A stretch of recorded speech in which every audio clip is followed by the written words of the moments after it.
But we are going to. I'm gonna have guests on. Hopefully, we're gonna talk about this first. Talk about Mr. Wonderful, Paul Orndorff.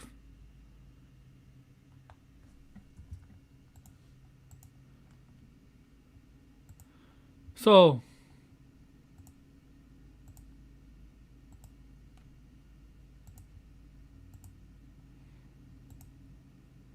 he was battling a lot of health issues. I did promise somebody to come on. Okay. Is this it? Okay, yeah, this is it.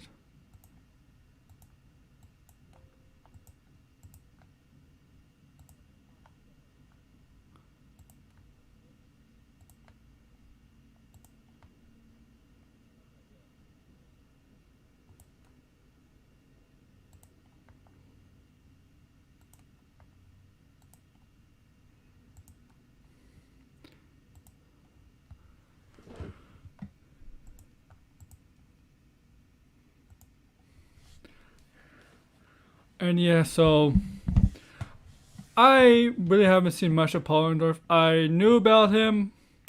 I know he was involved in the first WrestleMania, especially with the Hogan, Mr. T, Piper, Bob Orton. At WrestleMania, the first WrestleMania, he was part of that whole thing going on then. I know he kind of turned on Orton and Piper turned on him. And I have a guest on. Hello, RJ. Hey, Aaron, what's up, man? I'm doing well. How are you? I'm doing pretty good, pretty good. Just doing some stuff around the house today, but I figured I'd pop in and say hello. Yeah, man. I didn't even do my introduction because some sad news in wrestling world just happened today. Yeah, I heard someone passed away. Yeah, Mr. Wonderful, Paul Orndorff. Yep. So I was talking about that. How much do you know about him? Admittedly, not too much, to be honest with you, but I know he was pretty legendary. Yeah, so he was like a narcissist kind of heel. Of course, Mr. Wonderful with a great body and all that. He wore a robe. That's what he was, a narcissist, mainly in the 80s, 70s and 80s. He still wrestled in the 90s, but he wasn't, I wouldn't say featured as much as predominantly as he was in the 80s. But he was involved in the first WrestleMania, in the main, with the Piper, Bob Orton, Hogan, Mr. T was involved in that. And he feuded with Hogan for a while. And then he went to WCW. And that's pretty much what I know a little bit about him. I know he was just legendary. He was well liked. I know he passed away because he had health problems. And yeah, it's just another superstar, another legendary superstar passing away at 71 years old. And this is not how I wanted to start my show. Not with a death. Yeah. So with that, I'm going to introduce the show. I'm going to go into some other sad news, but not quite as this. But before I do that, my introduction. This is Aaron Entertainment, bringing you episode 32 of It's All About Wrestling. As I said on this show, I wasn't planning to talk about this, but this is important. But since we talked a little bit about it, I don't know, as we don't know much. I know a little bit more than RJ about Paul Orndorff, but I did not as much more, obviously. We're going to talk about some other wrestling news. And let's see what my description says on YouTube. Of course, we're going to talk about Bayley, WWE call-ups, Malakai Black, or Aleister Black, Tommy N, Wrestling Weekly Review, and this Naomi getting so much abuse for her husband getting arrested with DUI last week. Undeservedly so getting the abuse. And the final two women for the Smackdown side and the Money in the Bank, actually, I have an update on that. And the question is Liv Morgan getting a push? Is Liv Morgan getting a push? Maybe, yeah. We thought about that last year, but it's WWE. We don't know. And so, let's start with Bayley. Now Bayley, this had a lot of this changed the direction of SmackDown. Bayley's injury, because they had changed a lot of creative. Because remember, they were planning a match with her and Bianca Belair at Money in the Bank, and if Bayley loses, it's an I Quit match.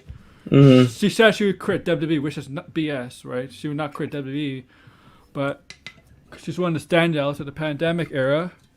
But the sad news is she injured her knee. Apparently, it's a torn ACL or something like that, and she'll be out 9 months. So she may not even be back by 9 months from now, WrestleMania season. And I don't know if she'll be probably not. She'll probably even win wrestle by WrestleMania. No, from what I was reading, they're saying that she's most likely going to miss WrestleMania, and that'll be 2 years in a row she's not been at WrestleMania, which is very sad. Yeah, and this is sad because she has been one MVPs of the pandemic era, or at the Thunderdome or the PC, whatever. Her character, a lot of people, her heel turn. A lot of people felt like, could Bayley work as a heel?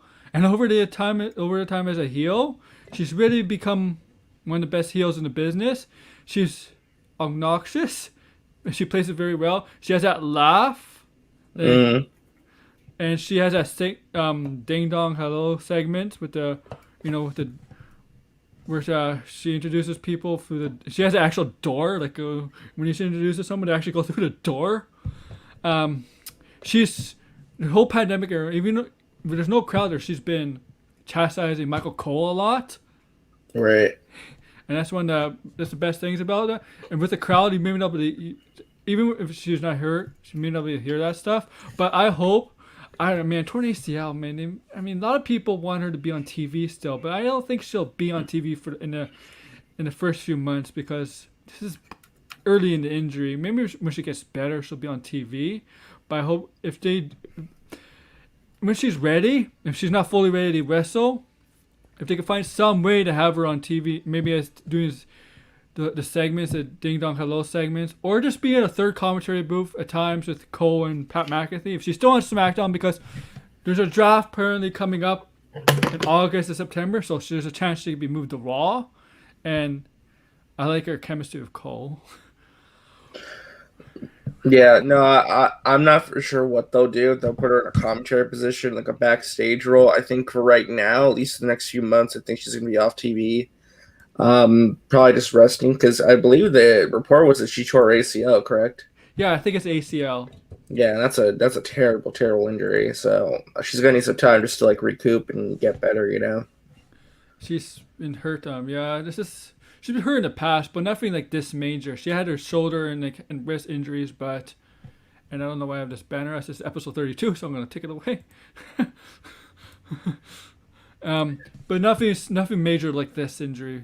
I remember when she suffered a shoulder injury back in 2017. She was supposed to have a match against Alexa Bliss at SummerSlam for the Raw Women's title, and then she injured her shoulder. I think she separated it, and I remember that I was at that Raw in Toronto when she got that interviewed. If you remember that Raw when everybody booed her.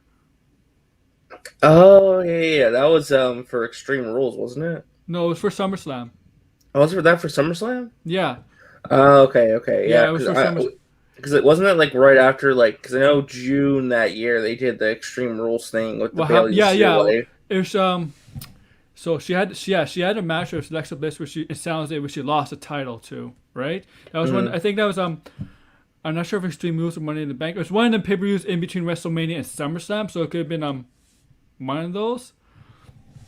And that was a bad match. Remember, that was a very bad match. And, yeah, it was not very good.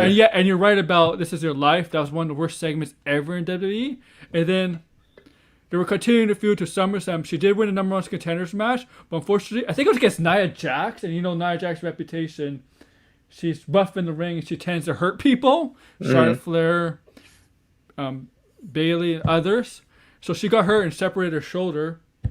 And then that Raw, I was at Toronto, where she got interviewed. I forget about who interviewed. Maybe it was Mae Young, because she's from Toronto. And she had a separated shoulder. She was addressing the crowd, and the crowd just booed the shit out of her. Yeah, and that was really weird. Because she was basically saying, I'm injured and all this and that. I'll come back. It's they're booing. It's why boo her? That was just very strange and heartbreaking. Because WWE was fumbling the ball on Bayley. Yeah, but you don't boo. I don't know. I wouldn't say you boo someone when they're down like that. Mm-hmm. It was a real injury too, and then Sasha Banks basically took her place and against Alexa Bliss. Sasha Banks won the title at SummerSlam, and like lost it on the Raw like 2 weeks later. That was her reputation. That was Sasha Banks' reputation back in the 2016, 2017. She wins it on Raw and loses at the pay-per-views or something like that. Yeah. Why they do that, I have no clue. I With just Charlotte don't get Flair. it. Charlotte Flair especially. With Charlotte Flair in 2016, that's one of the best women's incredible stories right there with Sasha Banks and Charlotte Flair for like from summer all the way to the end of 2016. Sasha Banks will always win on Raw and then lose it to Charlotte Flair on a pay-per-view. Always. Yeah. But so Bayley hurt. That forced WWE to do some call-ups. Yeah, I saw that. So I didn't watch SmackDown this week because I was in the movie theater watching Black Widow, but I did hear that Shotzi Blackheart and Tegan Knox showed up. Yes, they showed up to face Natalya and Tamina in a tag team match, which they won. I'm so sick of the women's tag team division, dude. I'm be honest. Yeah, me too. It's. Oh, by the way, to let you guys know, I noticed in the description of my YouTube says which final 2 women are gonna be added to the Money in the Bank. It's been confirmed Natalya has been added, so it's gonna be one more, and that's probably it's either one probably. I don't know if it's gonna be Tamina, but maybe one of Shotzi. I mean, like, they have to put Shotzi in that match because Shotzi's a daredevil, and her in the ladder match, with the things she'll do, is just a perfect fit for her. I think it could be interesting. I would like to see that. Give an opportunity to someone new, see what she can bring to the table. And this is before we get to more in the cops. Here's Shotzi.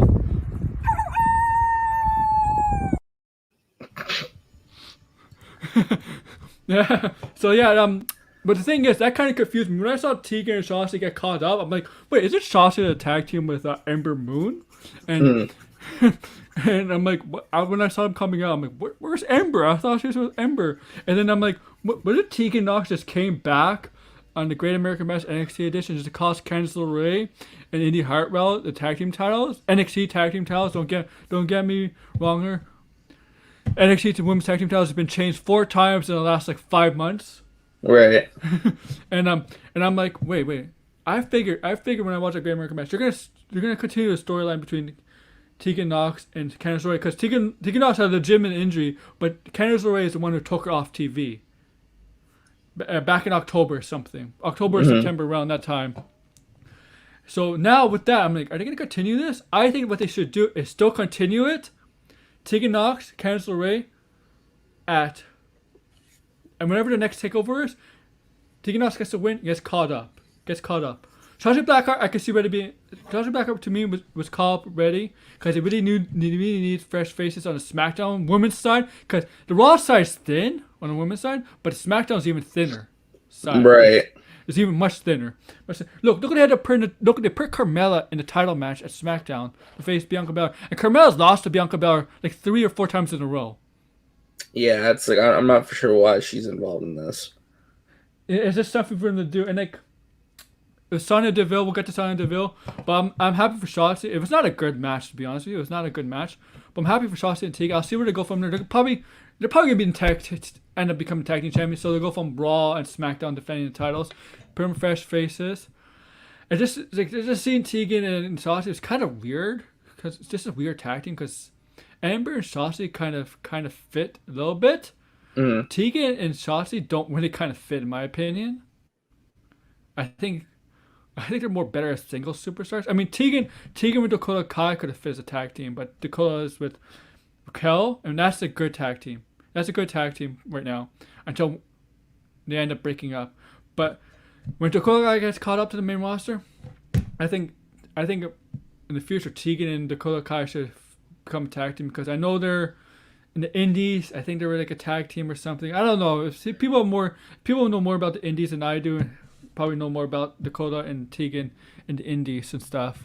Right. But, well, I think the Raws I think both women's divisions honestly have desperately needed like an injection of new talent, because it's just been so dry. It's just been like the same matches and the same people over and over and over again. You need some new blood in there.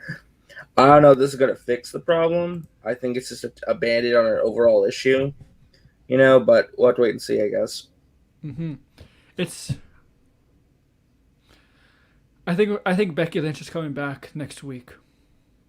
Oh, for the first show in Houston. Yeah, but like when I like yeah, because when I watched SmackDown, Bayley is hurt. I'm like, oh, I thought me personally, Becky Lynch is coming back to Raw. When I heard Bayley is hurt, I'm like, oh my god, they're gonna try to convince Becky to go to SmackDown. Then I heard about the NXT call ups. I'm like, maybe not this time. Mm-hmm. I mean, Becky Lynch to SmackDown, her having a match with Bianca Belair or something like that. People will love more. People want to see that. Becky and Bianca Belair. People want to see that. On the Raw side, we really saw her with Charlotte, right? We really saw her with Charlotte multiple times. We've seen her with Asuka. The only one I could think of is in that level. It's Rhea Ripley because she's a champion. She's a champion, and I mean, it could have been Shayna Baszler, but they gotta They gotta break that tag team up, and Shayna Baszler has been. I don't know why this. I don't know what the writers or this woman has. I don't know why he's always has Shayna Baszler taking the pins. Always. Yeah, I don't know what they're doing with Shayna Baszler and all that. I think the Alexa Bliss storyline's getting a little old, in my opinion. I think it's kind of getting to a point where it's like not even fun to watch anymore. It's a little embarrassing, you know. I personally think Vince McMahon doesn't see anything in Shayna Baszler. That's what I think. I think he doesn't see a champion Shayna Baszler on the main roster. Triple H does, but I don't think Vince does. Yeah. I just don't think they see any value in her. Because the problem is with MMA fighters, like Matt Riddle aside, because Matt Riddle has tons of charisma, but most of the MMA fighters that come to WWE they always have the same personality. They're always tough, no nonsense. Matt Riddle came from MMA, but he has tons of charisma. MMA, right. That's the one thing about MMA fighters that I have a problem with. We need more personality out of them. Shayna Baszler does have a little bit, but not much. I don't know. I think on the main roster, her weakness is promos. I mean, NXT they're fine, but on the main roster, I think her promos are weak. But you know what? I mean, I can say that for Rhea Ripley. Rhea Ripley's promos at NXT were good on the main roster. Oh yeah, Rhea Ripley's promos on the main roster are terrible. Yeah, terrible. And I'm not sure why. I'm not sure what's going on with that. Oh my god, we don't know if she's a face or a heel at times. And I'm not for sure what's going on with her. It's very confusing.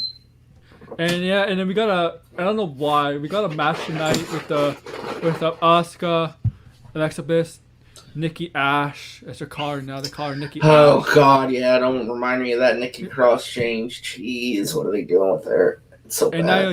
And Naomi in a Fatal 4-Way match. So I noticed something. What are they fighting for though? I don't know, because there's no you don't go in first in the Money in the Bank ladder match. You're all in at the same time. It's like not a gauntlet match, you know. There's nothing to fight for. Like seriously, you're in the match. Just get the pin. What's it prove? You got momentum. Here's a news flash. In WWE, there's no such thing as momentum. Yeah, you're right on that. Because there's no such thing as momentum in WWE or any wrestling. It's a BS. And this AEW rank system, that's BS too. Oh, they don't really even have a rank system. They try to say that they do, but they really don't. No, they don't. And rank system to me, I think only works in sports that are not fixed. And like MMA, even though that could be, you could say it's fixed. Mm-hmm. Whatever. But yeah, rank system in wrestling is bogus. It's a BS thing, especially in AEW. As much as we love AEW, that's one of the flaws they have is that they so much rely on the rank system, and we know it's BS. Like what? Well, I would argue that their rank system has more value, though. Like to me, at least, I believe in that more than whatever else they're doing. Right? I do too. It's just. I mean, was Jungle Boy #1 ranked before he won that Battle Royal? I honestly don't remember. I couldn't tell you. I know right now who's ranked #1 is... Oh, shoot. I can't remember either. Oh, yeah? Well, we know that who's ranked #1 is going to lose because Adam Page is going to get the title shot. Oh, that's right. Yeah, they're doing Adam Page next. Yeah. That's right. And that's good storyline build-up. I think we'll talk about that too, Adam Page stuff. But SmackDown, we also got another call-up that's coming up. Here's I don't think Toni Storm. I don't think this is a rush call based on Bayley's injury. I think it's a Toni plan. Storm's getting called up. Yeah, I think she's a planned call up. I don't think she's a rush call up that's being rushed because of Bayley's injury. Because they didn't show her on TV. They showed a vignette of her, and that to me that's an indication of she's being planned to be called up. That's interesting that she's being called up. Well, she's ready. There's nothing for her to do in NXT. She hasn't been featured a lot. I mean, when she came back, she has been featured a little bit prominently. But as when 2021 hit, she had that triple threat title match of Io Shirai and Mercedes Martinez, and after that, she hasn't been featured as much. So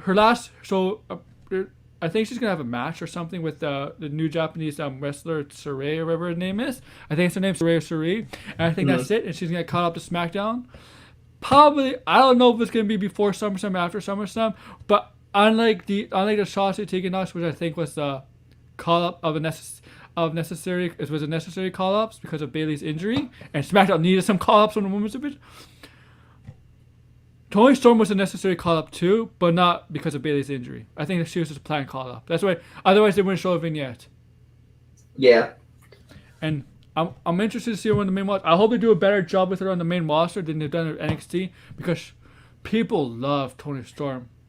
Oh yeah, for sure. She's very, very popular. Especially, I mean, she was great in NXT UK. Yeah. And whenever she was in NXT US, she got massive cheers and stuff. And she was definitely ready. Like, yeah. I guess it speaks to an overall problem though. It's like nobody trusts them to do the right thing. You know, Bianca Belair has no worthy challengers on the SmackDown Women's roster right now. Nobody. I think Bayley is up there. Bayley is there because Bayley's been a champion. Well, she held the record, right, for like 380 days or something. Mm-hmm. Sasha Banks is gone, but I do think she's coming back because I think they're gonna have a rematch at SummerSlam. I could be wrong. Oh, really? They're gonna do a rematch? I think it's not. There's no rumors based off that. It's just what I think. Because they need somebody strong to come back to the challenge.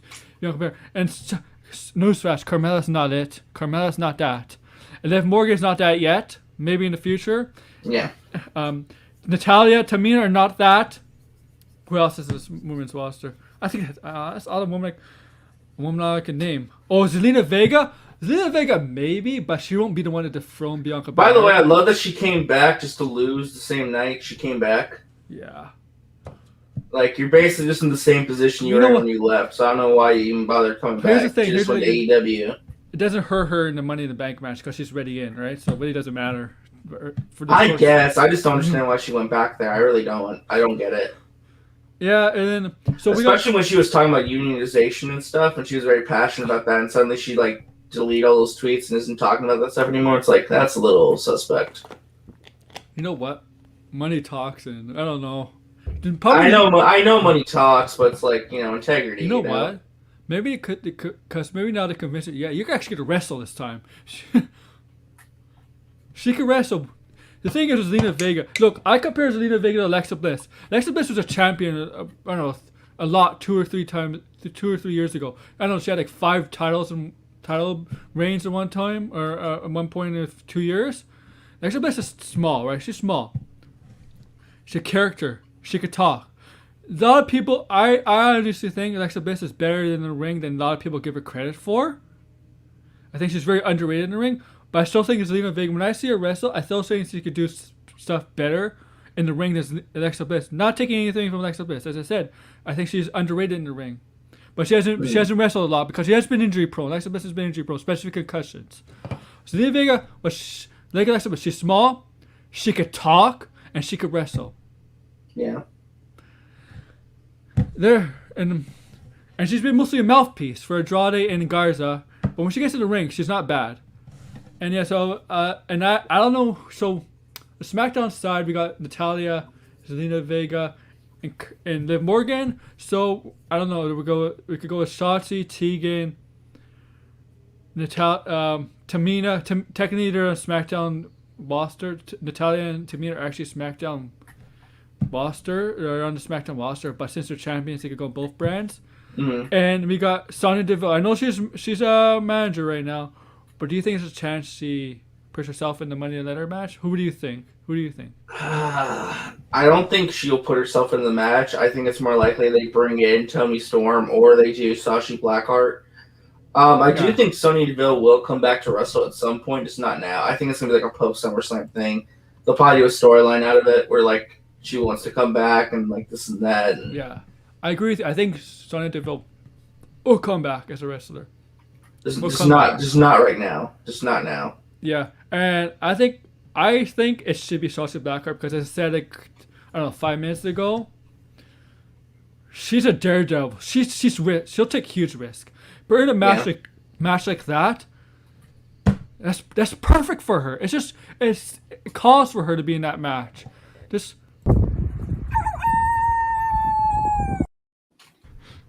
Yeah, I think it just makes sense, you know. I would totally go for it, you know. because every time we see her match with on NXT, when you're allowed to do things that use tables, chairs outside the ring, to use your body, by no DQ matches, they have all types of Blackheart. Every time people on Twitter are like, oh, she's gonna get herself killed. Right. No, she's a daredevil, man. She goes for it, you know. Yeah, and then people love that about her. Yeah. And I think she lost a bit of that steam this year, but in 2020. Oh my gosh, she could have been the most popular women wrestler in NXT because she has a look, she has attitude, and she brings it into the ring. No, totally. I mean, I don't know if she'll ever be a champion, SmackDown or Raw, because I think she'd be really well liked in the main roster. I don't know if she'll ever be a champion, because sometimes you could get over and not be a champion. But so I hope Bayley comes back. Hopefully before WrestleMania. But I agree with my boy RJ here. I don't think she's coming back for WrestleMania. Maybe after WrestleMania, if we're lucky. So Shotizi and Tegan and Knox are on SmackDown. Toni Storm's coming to SmackDown. And the Great American Bash review. Did you watch it? I caught a little bit of it. Yes. So I'm gonna go in short order. Hey Jojo, how are you, man?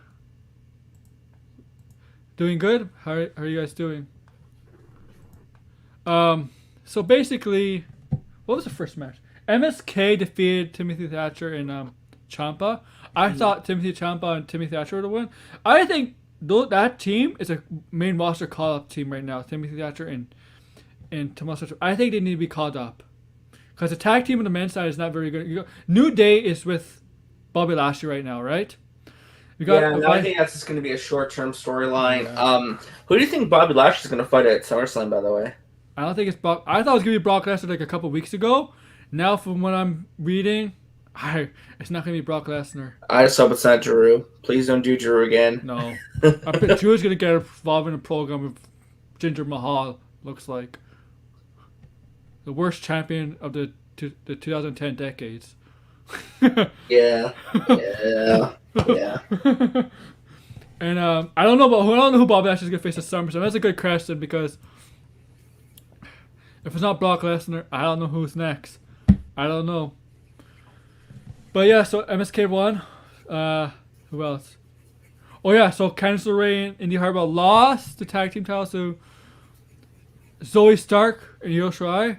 Two phenomenal talents. Zoe Stark especially we all know what Io Shirai can do. Zoe Stark has impressed a lot of people, not just in NXT and W, but the fans. Mm-hmm. They really love her.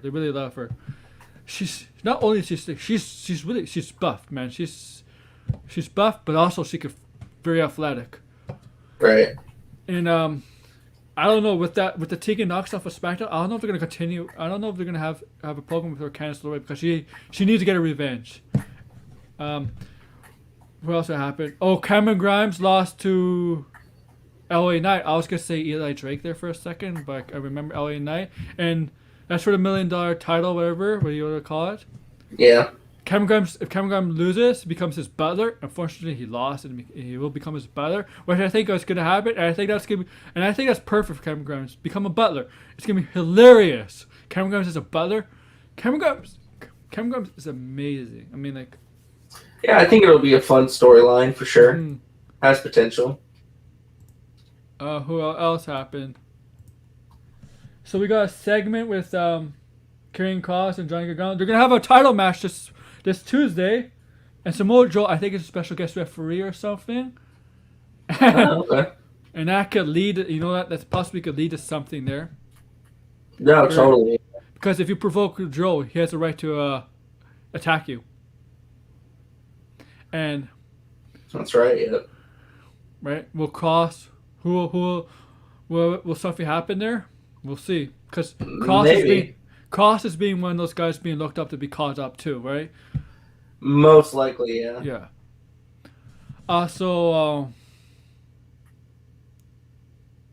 Hit Row had a segment. We're doing celebrating Sir Scott's North American title win over Bronson Reed. Bronson Reed's definitely caught up. That's why else take the title off him. They were doing rap and stuff, rap, hip hop, and people loved it. They really loved it. I thought somebody was gonna attack him because those are the segments somebody's gonna attack him or something. Yeah. I guess not. Who else? And the main event was Adam Cole and Kyle O'Reilly. Here's my thing. I didn't think Adam Cole was going to win because I thought he was going to lose and then go get called up from the main roster after SummerSlam. But no, that's not what the really looks like. I think it was one hell of a match. It was a great match between the two. I think there's going to be a third match in the next TakeOver. I think it's one of those things we're going to have a third match. Yeah, I could see that, yeah. And that's basically Great American Bash. In a nutshell, unfortunately, I don't know what I'll see what's happening on this NXT. There's a preview of this NXT. I'll give matches out. Mm-hmm. What's tomorrow? The 13th? Yes, it is. Yeah. Not 2016. What the hell? So what's gonna happen? Okay, no matches. Okay, so we do have some matches. They're introducing they're having a breakout tournament similar to they did to two years ago when Cameron Grimes won it. So they're having one of those. So the matches so far: Duke Hudson versus Imperial. I think that's his name. Breakout tournament first round match. Karrion Kross is Scarlett versus Johnny Gargano for NXT Championship, and guest referee Samoa Joe. Yeah, it's only 2 matches we have so far. Okay. And that's NXT. Now, sounds like an interesting show. Let's talk about some very interesting stuff. WWE seems incompetent about, and that's Aleister Black, Tommy, and Malakai Black going to AEW. As we know, everybody, I don't know why Cody Rhodes and QT Marshall need a strap match. Like, to me, QT Marshall is not a strap match kind of person you need in that match. Well, I think they were just trying to have like a bookend to that feud. The thing with AEW, they put some certain wrestlers in match stipulations that don't really deserve to be in them. Like QT Marshall, with all due respect, he's not one of those guys. He's just a solid worker. Yeah, but I thought the match was okay though. It wasn't a bad match. It was, but I think the main focus is the end of the match. Lights came out. I think the lights came off, right? I forget. Yeah, there was technical difficulties. They said at one point the lights went out for no reason, and they brushed up technical difficulties. AEW, let me tell you something. AEW, stop with the lights out all the time when somebody comes. No. I had to disagree with you there, because I thought it actually worked perfectly. Because here's the thing. I thought it was technical difficulties, right? Because they've had issues before in the past. But then it was purposely set up to where you think that, and when it happened again, you weren't expecting anyone to pop out. And then you see Tommy, and it's like, what the hell? That was a huge surprise and pop. For Black, I think for Black it works, but they do it for wrestlers that don't. They do it for some other wrestlers that don't need it. Sometimes, yeah, but I think in this case it worked perfectly. I think the surprise reveal is perfect. Because Aleister Black's a dark character, or Malakai Black's a dark character, and it works for him. But they did it for Orange Cassidy at one point. I know Orange Cassidy is over, but you think Orange Cassidy needs lights out? Just hit it. Just get his music hit. Just have his music hit, then comes out. Yeah. I mean, if you have an over wrestler, you can just use the music. They didn't do it for Andrade. They didn't do it for Miro. He didn't do it for every wrestler, but for Malakai Black, it does work. It does work because he's a dark character. So they call him Tommy Ann, and they no, this is Malakai Black, and I'm like, could WWE sue him for that? No, because I think they must have had talks about what the name was going to be beforehand. You have to imagine. Yeah, because it does similar sound like Aleister Black, doesn't it? It really does sound similar, right? Like, it's Malakai, but the end of Malakai is Aleister, Malakai, I don't know, but Black, that's the thing. And I don't get, so apparently WWE screwed up on the compete clause for Aleister Black. Yeah, I don't understand how he came back so quickly. Nobody thought he was going to come back this soon. I thought he wasn't going to go to any other company till like All Out. He was going to go to AEW. He wouldn't be till like September. But nope. Yeah, and I like this dark character. He's still suffering. He still has that eye injury he suffered from Seth Rollins. Do you remember that? And he had to wear not a bandage over it for months. And he had to turn on Kevin Owens. Do you remember that? Yeah, I think what they're trying to set up is that it's Tommy N, but he's been possessed. Like this is Malakai Black. It seems like a dual personality thing. Yeah, that's what I think was it Excalibur said something like that? Yeah, he said this is Tommy N, but this is not the same Tommy N I remember. Oh yeah, this is a man possessed. I didn't realize Tommy N has been wrestling for like a decade. Wow. Oh, he's been in the business for a long time. Oh man, and I'm glad he's gonna start his first program with Cody Rhodes. Now, Cody, listen to me. You try to get people over, but you tend to win your matches when you try to get people over. Aleister Black, you don't need him to get over because he's already over, but have him win. Oh yeah, I think Malakai Black's totally winning the matches. No. By the way, I don't see a future in which this is a match for All Out. Malakai Black. Oh yeah, totally. It's definitely an all-out match. You got 2 months to build it up.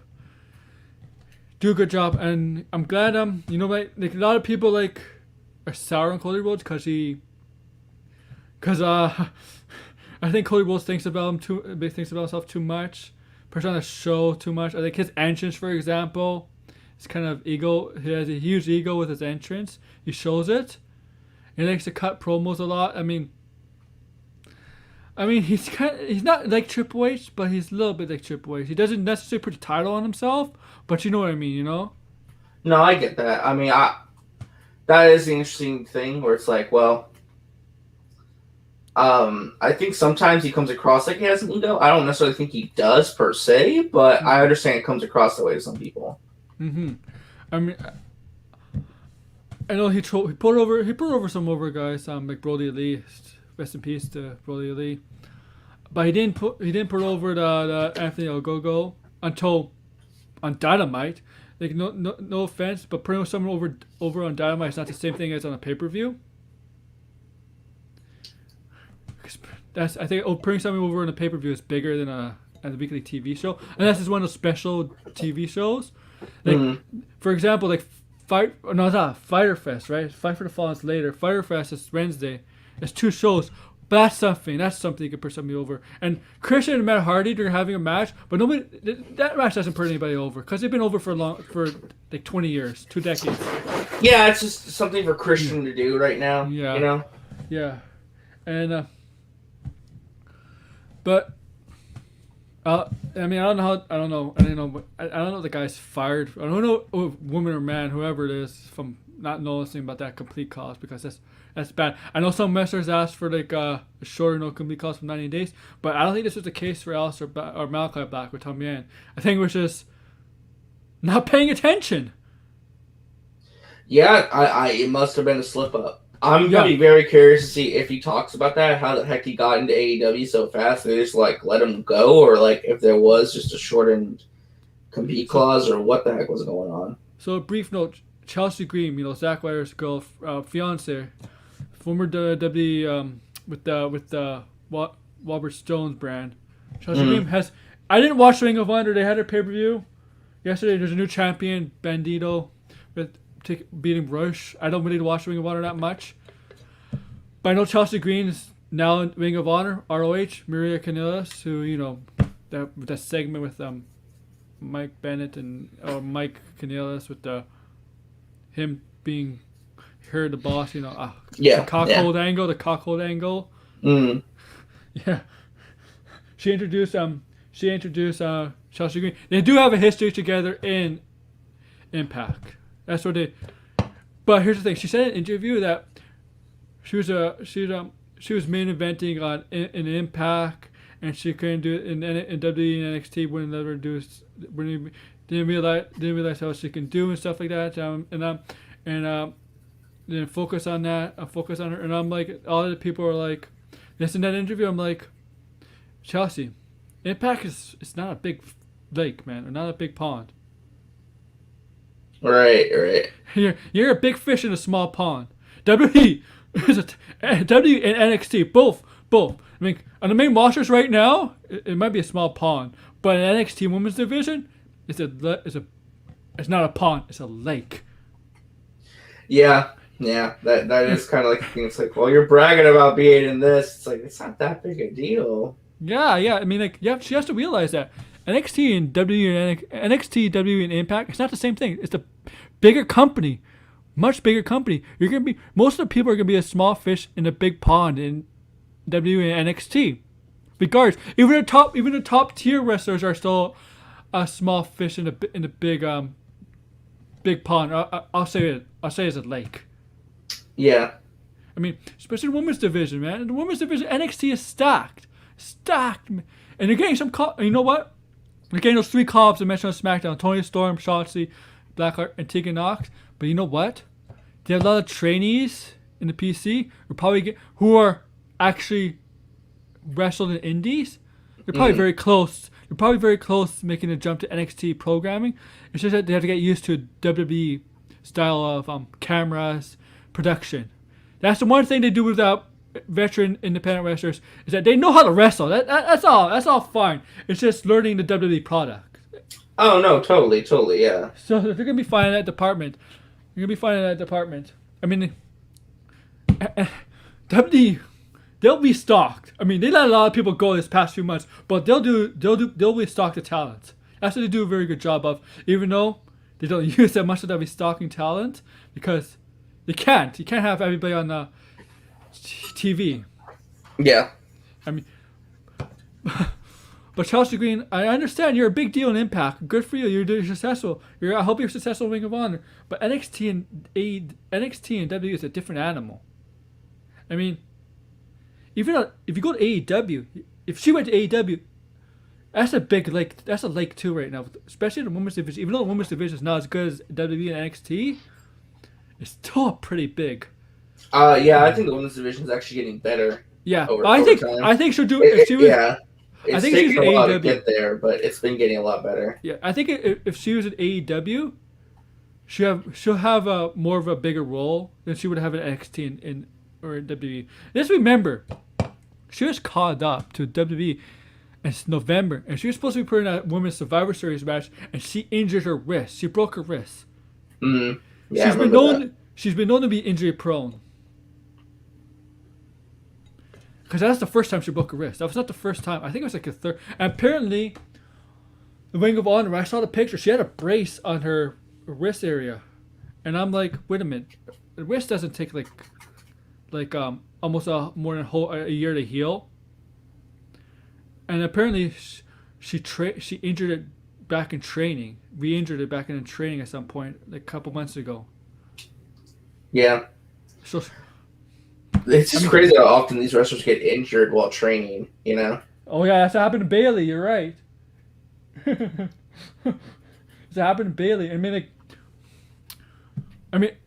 like, why do they need to learn how to wrestle when they're going back on TV? I know it's been a year and a half since it's been on TV, but do you think they forgot how to wrestle in front of a live crowd?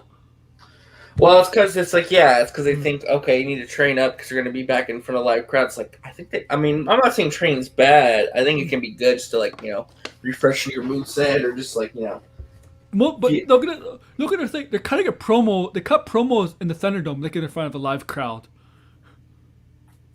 Kinda, but the Thunderdome's not the same thing, though. Yeah. It's very much a controlled environment. Today's the last day for the Thunderdome. Oh, thank God. Thank God. I'm so done with the Thunderdome. I'm so happy. Yeah, so SmackDown, everybody, SmackDown is live crowd is back, and we have some matches. They're planning a big matches, even though I don't think Bianca Belair or Carmella, even though the title match is a match people want to see, but Yeah, it's it's just a gonna be title kind of match. like a throwaway match in a But way. But but they want to put Bianca Belair in the live crowd. That's what it is. And there's the main event. I think it might be the main event. Is the Usos and Roman Reigns versus Mysterios and Edge. And I know. And the thing is, Roman Reigns hasn't really wrestled on SmackDown all that much. I don't know how many times he's wrestled on SmackDown, like since he came back. Probably less than 5 times.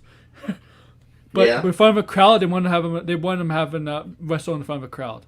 And Edge too. And that makes sense on the first live crowd show back.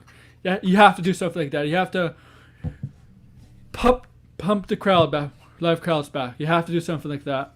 mm. So that makes sense. So that's just SmackDown, guys. And what else is there? Okay. Naomi, guys, listen. She deleted her Twitter because of the abuse she was getting. Did you know that? No, I didn't see that at all. Technically, WWE employees are not supposed to like delete the Twitter. They're actually supposed to have social media like Twitter and stuff. But I understand why she deleted it, because she was being blamed for her husband's alcohol problems. Yeah, that's just despicable. I don't understand why people are like that. Yeah, guys, you don't know what their family life is like. You don't know what their life is like. Mm. I do think he has problems because it's not the first time he got caught and charged with DUI. I think WWE. I mean, he was on TV. You know that, right? He was on SmackDown. Right. He was on SmackDown, and there was a lot of people had issues with that. Booker T says WWE needs to do an intervention with them. Maybe that's something that they need to take as a precautionary step now. Because look, he's in the biggest storyline on WWE TV with his cousin Roman Reigns. Yeah. And they probably do, and this is not the first time. They probably do need to talk to him. And a lot of people are pissed off. No, I completely understand why they'd be pissed off. I mean, it's like they've elevated him to such a high position. Like, yeah. Like, when was the last time the Usos were ever in the main event storyline, the main storyline? Probably with the New Day, maybe. I mean, that was a pretty big thing for them. Yeah, for the tag, but like, yeah, it was agreed. But this is probably the biggest for them because, especially for I think it's who was it? I forget who it was. Was it Jimmy? No, the one that's been injured is Jimmy, right? Yeah, Jimmy was injured for a little bit, and then he came back. Jey Uso has been getting a lot of singles matches, and he actually has been very good as a single superstar. Oh yeah, he's been great. He's been doing a lot of great work. Mm-hmm. And this is that was like the first time like we saw New Day, that we saw somebody from the Usos be a single star, because even New Day, yes, they were attacking, but all those guys could wrestle singles. Yeah. I mean, and they have, like, Kofi Kingston before New Day was a single star. Same with Big E. Xavier Woods, I don't think was on the main roster. I think he formed New Day, so technically he was the only one. But we could see him do single matches too. Some wrestlers can do single matches, and they can do very well tag team matches, and you could tell the ones who can't do single matches. You could tell that's why they're suited off better in tag team matches. Mm. But yeah, stop blaming Naomi. It's not her fault. She could talk with them. She could, she knows about them. She knows about her husband's drinking problems. And maybe she'll talk about them. We don't know. They're on different brands, but guys, yeah, they're on different brands. But guess what? They're in the Thunderdome. They're in the same city. Right. That won't be the case anymore. But yeah, exactly. Yeah. Okay, rephrase that. They were in the same city. So. When it's Thunderdome, it doesn't matter what brand the couples are on. Now, yeah, it's a different story. I mean, so maybe like Seth Owens is SmackDown, but Becky Lynch goes SmackDown, right? Because they're whatever. Yeah, I don't know where Becky would go. Actually, I'm not sure where she's more needed at this point. If she's more needed on Raw or SmackDown, I don't know.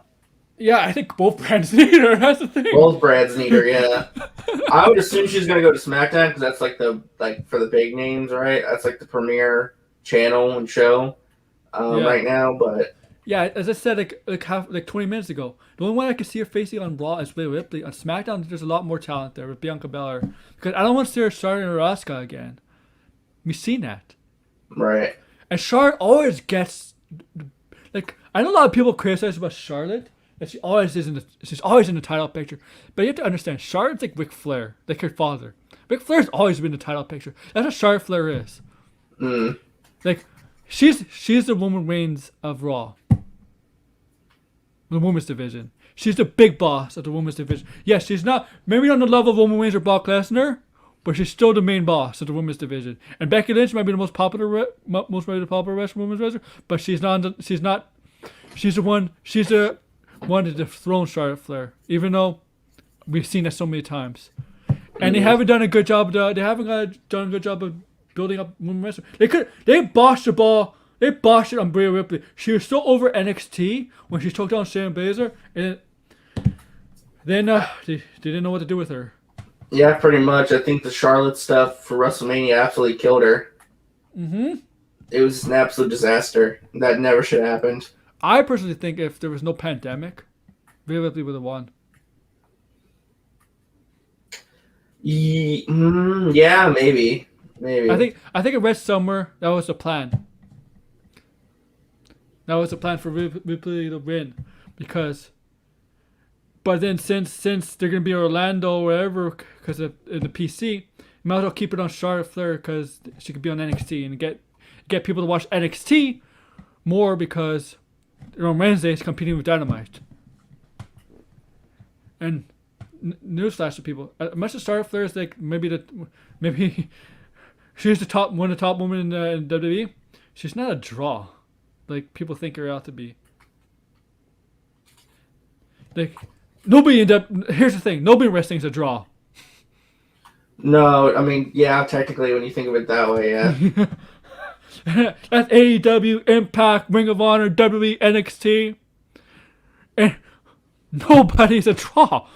The last draw, every time somebody could have been that guy, like Punk, even Daniel Bryan unfortunately injuries ruined that. That's sad. Punk, when they turned him heel, the Summer Punk, that ruined it. And the direction we were going when Punk left WWE, every time they had somebody that could be like that, they ruined it. The last big one is John Cena. Yeah. And there's nobody. And what do you think about John Cena versus Roman Reigns? Yeah, that was supposed to. I mean, look at what they're doing with Roman. It took him going heel for him to become the biggest star of the company. See, when they want to get you some of the biggest stars from the past back, like John Cena, for a match, or example like Hogan for these appearances or whatever, it means they haven't built up their stars to the level of the level of mainstream, where regular casual fans will know who these guys are. They know who Batista is. But guess what? Did they know who Batista was a wrestler, or did they know him as Guardians and stuff? Right. People who know The Rock will know him as a movie star and wrestling. He's a little different. He's both. Casual fans will know him as both as a wrestler and a movie star. John Cena, they know him both as a wrestler and a movie star, but Batista, they know him as a movie star because he was popular, but not on the level of Cena and those guys. But WWE has nobody like that right now. Nobody like that. That's why I had to go back to the guys from the past. And John Cena, it makes sense for WWE for business-wise because he's being featured in movies. SummerSlam is, a few weeks after Suicide Squad. It's a draw. Mm-hmm. Yeah. And the people, here's the new flash about AEW, guys. Casual fans are not watching AEW either. I mean, I think some are. I think it's more than WWE right now. Yeah. The thing is, I just hate AEW versus WWE stuff. It's just no, I agree. I'm kind of like over that stuff as well. And if this is the '90s, we'll have WCW versus WWE, and in the '90s, WCW, I'll be probably on the WCW side because WWE programming in the mid '90s was terrible. I think the worst era. That's the worst era than WWE these days because back then they had lesser good talent back then. They had Shawn Michaels, Bret Hart, etc. But they didn't have the good as much as talent as they have now. Because you got big guys to be able to do what little guys could do and stuff. Yeah. Now. Yeah. The storytelling back then was terrible. And the storytelling now is terrible, but the wrestlers now are much better in ring performers than the people back then. Shawn Michaels is one of a kind. Because there's not. If we went to WCW, it'd be different because WCW had a lot of guys who could do what Shawn Michaels could have done, and they never got built to the main event level, fortunately, because there was always the same guys in WCW was the main event. The Savages, Hogan, Hall, Nash, Pipers, Flair was always the same guys, but he got the cruiserweight division with Mysterio, Eddie Guerrero, Humberto Guerrero, Kidman, those guys. They could do what Shawn Michaels could do, and Shawn Michaels, but if he went to WCW, he'd be featured in the main event or U.S. title picture because he's friends with Nash and Hall. They would get him up. They would make sure he's make sure he's done right in WCW. And he wanted to go to WCW. It's a fact, RJ. Did you know that? Who wanted to go to WCW? Shawn Michaels. Oh, really? Yeah, when Nash and Hall went to WCW and 6 went later, X-Pac, 1, 2, 3 kid, he wanted to go there because his buddies Oh, I didn't know that. But I think he made the right move. Staying in WWE. Because he was a top guy in 96 and 97. And WCW had a lot of top guys. But Nash and Hall it would have made sure he's well received with WCW because they have clout. They have clout in WCW. They have pull. Right. That's one of the downfalls of WCW is that a lot of talent had pull. Politics. Mm-hmm. WWE didn't have that. Then. Yeah, not as bad at least, you know. Yeah. And yes, Vince McMahon made sure of it. I mean, the Click had a lot of pull and had a lot of things in Vince McMahon's ear. But that's Shawn Michaels, the same guys I mentioned.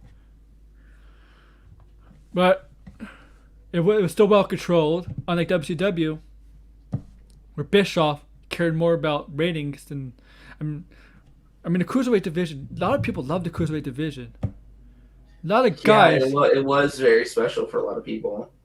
They got a lot of guys over. A lot of people love. Not even the cruiserweight division. The guys in the mid card, like Raven, Jericho. I mean, Jericho was a cruiserweight division for a while, but he went to the TV and U.S. title picture. Like Jericho, Raven, Saturn, some of the Four Horsemen. Like I'm not gonna say his name, but Wolverine. Some other guys like Booker T eventually became a champion, but like Booker T became a WCW champion when WCW was dying. Right. Sadly, was dying. But I don't think AEW has to be careful like that. WWE is the creative right now is bad, but I'm not worried for them to be going out of business. It's not going to be like in the mid-90s when they were close to folding. Because they were close. WCW almost did drive them out of business. Yeah. No, I mean, that era of time, was very crazy in terms of, like, rivalries and stuff. Mm-hmm. So, okay. Yeah, let's move on from that stuff. I mean, it was some of the best stuff, like WCW. NWO. If it wasn't for WCW and NWO, WWE would have waken up to build up to the attitude there. Because WWE was, before I move on, WWE was like cartoonish characters. We had like guys dressed as a bull or something, a mentor, a plumber, a garbage man. And WCW had guys like, we really had Dungeon and Doom, who were crazy, I guess, crazy cartoonish characters themselves. But they went away from that when they introduced NWO and stuff. They went more realistic, reality based, and it became cool. NWO were heels, but they were cool. Right. Okay, let's go to Liv Morgan. So we've seen that Liv Morgan's been coming out past few weeks, challenging Sonya Deville, because Sonya Deville's bringing Carmella and Zelina Vega into the Money in the Bank title match, and Liv Morgan says unfair. And she's okay. She has a point because she just pushed him in. Even though Carmella has accolades to prove herself to be in that kind of match, because she's the first time to win them 2 times in a row, and she was a champion. She has the pedigree. Zelina Vega, on the other hand, I see Liv Morgan's point. And then unfortunately, with the Bayley situation, Carmella gets the title shot at SmackDown. Liv Morgan's replaced, and it was funny thing is he didn't see it right. Sonya Deville introduces a new title match. Carmella and Bianca Belair. Liv Morgan's music hits, and she once again this is unfair. Yeah, I know. I don't like the whole thing of making her like really whiny. Hey, Tommy Dreamer gets a lot of love, but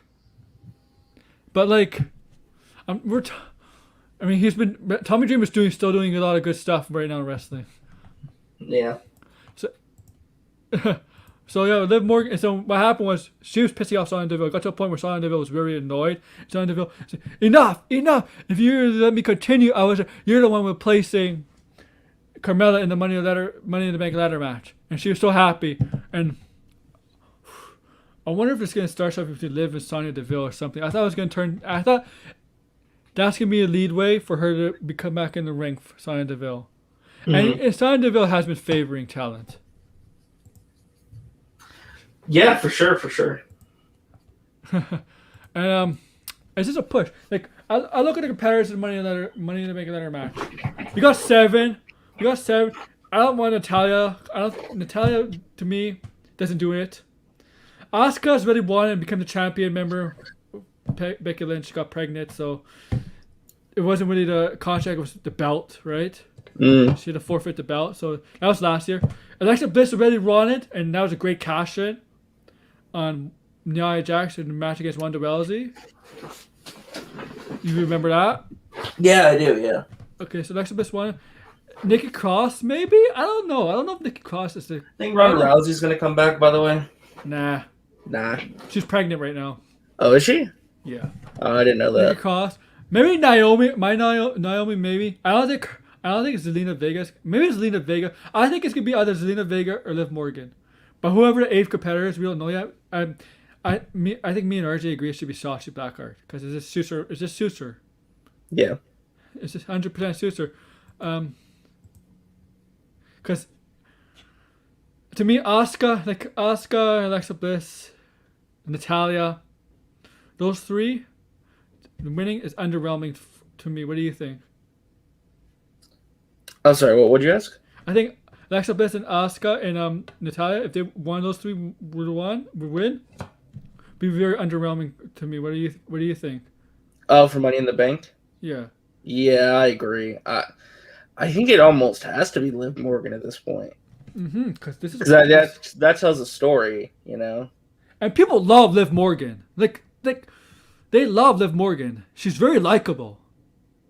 Like I didn't like how she returned from being Lana's lesbian love. I hated that for her. I loved old Liv Morgan in the Riot Squad. Like I love that Liv Morgan. I didn't like how she returned, but she's very good in the ring too, man. When she wrestles, she's not bad in the ring. People just love her. She's very. I mean, this is the right time. Do it. Like give her a push. Yeah. So she probably won't be Bianca Belair, but you know what? She could be. The thing is, who on the SmackDown Women's roster is built strong enough to beat Bianca Belair in the first place, besides Sasha Banks? If she ever comes back. Yeah, I think right now. Oh wow! So apparently they just signed Brian Pillman Jr. to a contract. Yes, and because his deal with MLW is up, so they signed him and his tag team partner too now, Griff Garrison. That's cool. Oh, so yes, announcements. Yes, so Ed, if you just came in, Bayley's injured for 9 months, torn ACL. She was originally supposed to have a match with Bianca Belair at Money in the Bank. I quit match. If Bayley loses, she would quit WWE, which just wouldn't happen. Maybe go to Raw. So what happened was Sonya Deville came out and announced that Carmella is replacing Bayley for the number one contenders match against Bianca Belair, but not on Money in the Bank, but on next week's SmackDown in front of a live crowd. This SmackDown is a live crowd. And what happened was Liv Morgan replaces Carmella in the the women's Money in the Bank better match. And as of today, Natalya is the third SmackDown women on the roster to be involved with the Money in the Bank match. So far, 7 women in the Money in the Bank better match, which from Raw: Alexa Bliss, Asuka, Naomi and Nikki Cross or Nikki Ash, whatever. SmackDown. Zelina Vega, Liv Morgan, and as of today, Natalia. And there's one more final spot on the men's side. We got the 8 on the men's side on SmackDown. It's Shinsuke Nakamura, Seth Rollins, Kevin Owens, Big E. On the Raw side, it's Drew McIntyre, Ricochet, John Morrison, and Matt Riddle. And that's gonna be a hell of a match. Yeah, for sure. I don't want Drew to win. Yeah, that's the thing. It's really hard predicting who's going to win these Money in the Bank ladder matches because I could see it going a number of ways. You know, I mean, I'm hoping that I can split up Riddle or Randy Orton yet. Oh yeah. I think that's event that's going to happen. I think. Yeah, you can never trust Orton. After You can't SummerSlam trust Orton. though. Do it after SummerSlam though. Don't do it. I agree. I mean, like. Yeah, RJ, we're gonna end it soon anyway. I agree. I agree because months ago I'm like, oh, Warren's just playing around with them, being the Viper. He just turn on him. I think that's gonna eventually happen, but I think the Viking Raiders are not gonna be AJ Styles' bodyguard for the tag team titles. I think it should be. Moss. Yeah, it should be Riddle in Orton at SummerSlam. Have him win. I think you know what. Have him win, and then lose. And that's when Orton turns on Riddle. Yeah, maybe I could see that potentially going that way. So yeah, I think we should end it here now. So I don't know. I'll just give a brief preview for Raw if there is a preview for Raw. Yeah, sure. Because I have no clue what they're doing tonight. So okay. Where's the Raw preview? If they even have it uploaded, maybe they're not even talking about what they're doing on Raw. Yeah. And I don't know why WWE is pulling some of their projects on the network. They were supposed to have a Broken Skull Sessions with Kevin Nash last night, and they pulled it. That's weird. I was looking for that one because NWO that angle, the NWO stuff. Let's see what's. Where the hell is the Raw preview? Oh, here we go.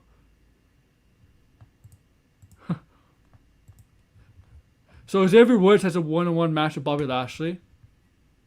Okay. And their Hell in a Cell match is pretty good. Don't put a Hell in a Cell match on Raw or SmackDown ever again. Keep it for the pay-per-views. Next up is Asuka, Naomi, and Nikki Ash set for a fatal 4-way collision. Sheamus is back from his broken nose. I was wondering who he was. I didn't know he had a broken nose. To defend his United States title against Humberto Carrillo. Again? Yeah. It's like the third time we've had that match. And it's basically, what's next for Jinder Mahal now that he's in possession of Drew McIntyre's family sword? Oh, yeah, that stupid thing. Where you talk about like the Loch Ness Monster. That was so weird. Yeah, I mean, I don't know what they're doing to Drew right there. He should never cut that kind of promo again. Like, God. Okay, yeah, you're welcome, Ed. So, yeah, that's basically Raw tonight. So, for NXT, Cross, Gargano, special guest referee, Samoa Joe, NXT Championship on the line. We got a breakout tournament. I forget who it was again. AEW Fyter Fest, Matt Hardy versus Christian, Cage versus Brian Cage versus Ricky Starks for that title that Cage wears. I don't know, FTF, whatever it's called. Mm-hmm. What else is there? I don't know. Oh, I think Britt Baker facing. No, Britt Baker's facing Nyla Rose next week's Fyter Fest, right? Yes, I believe so. Yes. Britt Baker, best promo in the business for women right now. In none in AEW. Yeah. Right now. I agree with that. So I don't know what else was there for Fyter Fest. SmackDown. It's Roman Reigns and the Usos versus Edge and the Mysterios. That should be a great match. Yeah. Bianca Belair defends her title against Carmella for the SmackDown Women's title. Front of a live crowd. And then and then Slammiversary. I don't know the match. I just know it's Callahan versus Omega. I don't know what other matches there are. I know there's gonna be surprises, but we'll see. And then Money in the Bank Sunday. And yeah, that's pretty much it. So, RJ, plug yourself. Yeah, if you want to follow me on YouTube, just search up Resonant Justice. Same for Twitter and Instagram on those platforms as well. And yeah, thank you so much, Aaron, for having me on here, talking about some wrestling stuff. It's always a blast being here, man. You're welcome. And you can find me on here, Aaron Entertainment, or my Twitter right here. I'll put it here. Here. Yeah, so I try to enjoy Raw. I mean, like, try. I'll try. It's kind of hard sometimes. And try to enjoy. I'm gonna enjoy NXT. I'm gonna enjoy AEW. Like the middle of the week, I'm gonna enjoy.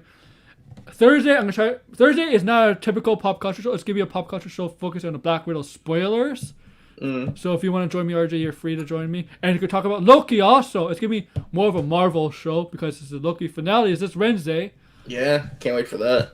Yeah, so that's Thursday. So it's a special. It's all about the pop. Black Widow spoilers and Loki spoilers, and we're not gonna talk about the quarter pounder because he's an idiot. Yeah, no quarter pounders. And yeah, and I am planning to make a video about Marvel and Marvel and Seinfeld. I just don't know who I can. I know you want Galactus or Jerry. I just don't know. I'm trying to find somebody for Jerry and Kramer, but I have my characters for Mole Man, and we already know who's gonna really. And Elaine Bannis really has a character. It's just that I already have a storyline planned up how to become this way. Preview. You know the last scene of the show, the finale, when they're in jail, when they're in prison, that changed everything. Yeah. Okay, so yeah, come check me out. Like, comment, subscribe down below, and check out RJ's show. I believe you're doing were you planning to do a show tonight? Not tonight. I moved it to tomorrow. We'll be talking about episode 10 of the Mary Marvel Movie Days podcast. So we'll do that tomorrow afternoon. All right. Yeah. So. You too, RJ. You too, RJ and Ed. Enjoy, guys. Thank you for listening. Take care. See you guys.